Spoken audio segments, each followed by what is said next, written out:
नमस्कार दोस्तों, स्वागत है आपका हमारे चैनल पर। आज हम आपको भगवान बुद्ध की एक प्रेरणादायक कथा सुनाने जा रहे हैं जो एक युवक की मानसिक मजबूती के बारे में है। यह कथा न केवल आपको मानसिक शक्ति के महत्वपूर्ण को समझाएगी बल्कि आपको अपने जीवन में सकारात्मक बदलाव लाने के लिए प्रेरित करेगी। प्राचीन भारत के एक छोटे से गांव में आनंद नाम का एक युवक रहता था। आनंद बहुत ही नाजुक और कमज़ोर मानसिकता का था। छोटी छोटी समस्याओं से भी वह विचलित हो जाता था और उनकी आत्मविश्वास की कमी उसके जीवन में कई कठिनाइयों का कारण बन गई थी। एक दिन भगवान बुद्ध अपने शिष्यों के साथ उस गांव में आए। गांव के लोग बुद्ध की महानता और उनकी शिक्षाओं से बहुत प्रभावित थे। उन्होंने बुद्ध से आग्रह किया कि वे कुछ दिन उनके गांव में रुकें और अपने ज्ञान का प्रकाश फैलाएं। बुद्ध ने इसे स्वीकार कर लिया और गांव में प्रवचन देने लगे।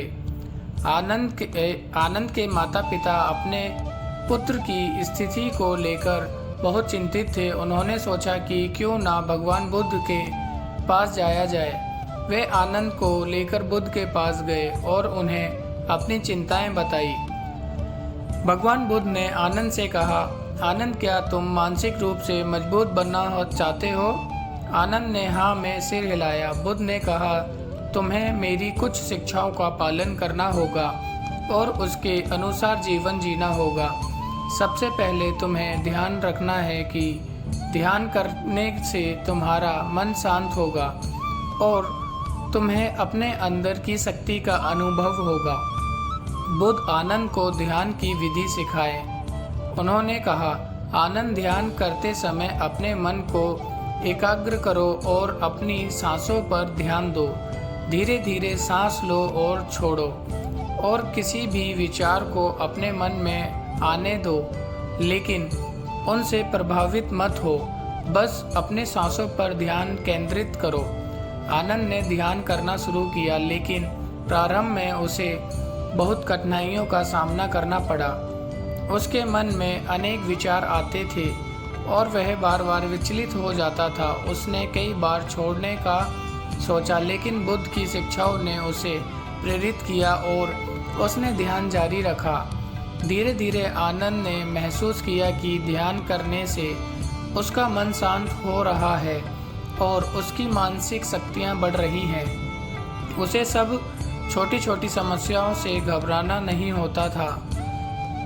उसने अपनी पढ़ाई में भी ध्यान देना शुरू कर दिया और उसकी एकाग्रता बढ़ गई।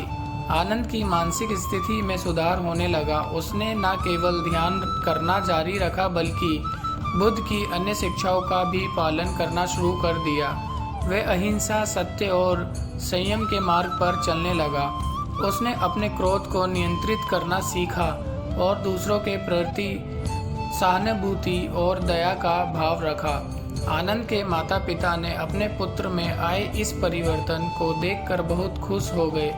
उन्होंने भगवान बुद्ध का आभार व्यक्त किया। बुद्ध ने आनंद से कहा, आनंद, तुमने यह समझ लिया है कि मानसिक शक्ति अपने अंदर ही होती है। तुमने अपने मन को नियंत्रित करके अपनी कमजोरियों पर विजय प्राप्त की है। आनंद अब एक मानसिक रूप से मजबूत और आत्मविश्वासी युवक बन चुका था। उसने अपने जीवन को बुद्ध की शिक्षाओं के अनुसार ढाल लिया था और दूसरों को भी मानसिक शक्ति के महत्व को समझाने लगा। गांव के लोग भी आनंद के इस परिवर्तन को देखकर प्रेरित हुए और उन्होंने भी बुद्ध की शिक्षाओं का पालन करना शुरू कर दिया। इस कथा से हम यह सीखने को मिलता है कि मानसिक शक्ति का विकास ध्यान और आत्मनियंत्रण के माध्यम से संभव है। भगवान बुद्ध की शिक्षाओं ने आनंद को मानसिक रूप से मजबूत बना दिया और उसके जीवन को एक नया मार्ग दिखाया। अगर हम भी अपने मानसिक शक्ति को बढ़ाना चाहते हैं तो हमें ध्यान और आत्मनियंत्रण का अभ्यास करना चाहिए। दोस्तों, अगर आपको यह कहानी पसंद आई हो तो कृपया हमारे चैनल को सब्सक्राइब करें, वीडियो को लाइक करें और अपने दोस्तों के साथ शेयर करें। हमें कमेंट्स में बताएं कि इस कहानी ने आपको कैसे प्रेरित किया। धन्यवाद।